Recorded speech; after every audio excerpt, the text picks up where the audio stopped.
जालियांवाला बाग हत्याकांड 13 अप्रैल सन 1919 को हुआ था। इस हत्याकांड के पीछे मेन रीजन रॉलेट एक्ट था।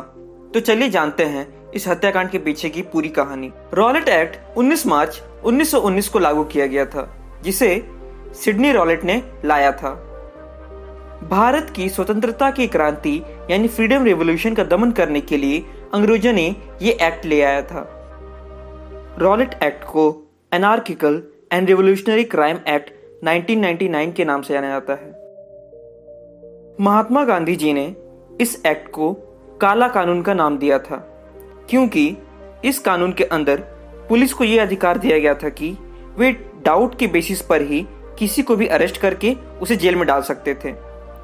इस एक्ट के अकॉर्डिंग अरेस्ट किए गए व्यक्ति की ना ही तो कोई दलील सुनी जाती थी, ना ही उसे वकील दिया जाता था और ना ही उसे अपील करने का अधिकार था।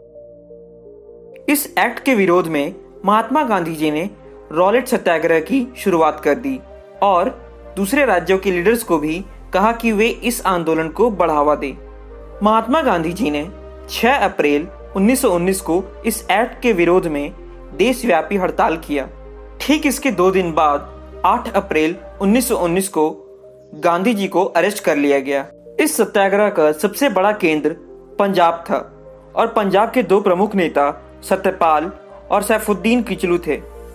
इन दोनों को 9 अप्रैल 1919 को अंग्रेजों ने गिरफ्तार कर लिया। 13 अप्रैल 1919 बैसाखी का दिन था।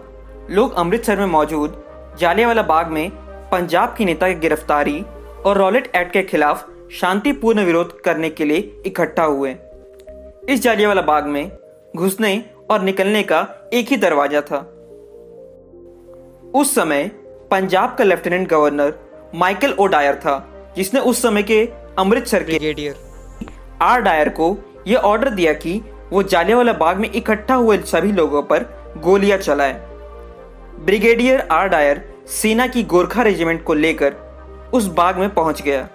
उसने वहां पर इकट्ठा हुए लोगों को 3 मिनट का समय दिया कि वो लोग वहां से निकल जाए और 3 मिनट बाद वहां उसने अंधाधुंध फायरिंग की, जिसमें हजारों लोग मारे गए और बहुत से लोग घायल हो गए।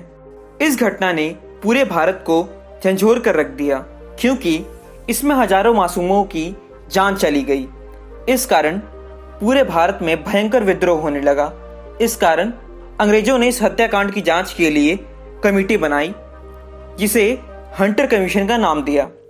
इस कमेटी ने यह रिपोर्ट दी कि इस घटना में सिर्फ 379 लोगों की मौत हुई, जो कि सच नहीं था, क्योंकि इस घटना में लगभग 1600 लोगों की मौत हुई थी।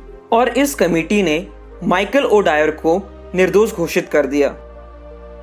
अमृतसर के उधम सिंह ने यह ठान लिया था कि वह इस भयंकर हत्याकांड का बदला लेकर रहेंगे। इस हत्याकांड के 21 साल बाद 13 मार्च 1940 को उधम सिंह लंदन के कैक्सटन हॉल में गए और वहां पर मौजूद माइकल ओ डायर को गोली मार दी और खुद को सरेंडर कर दिया।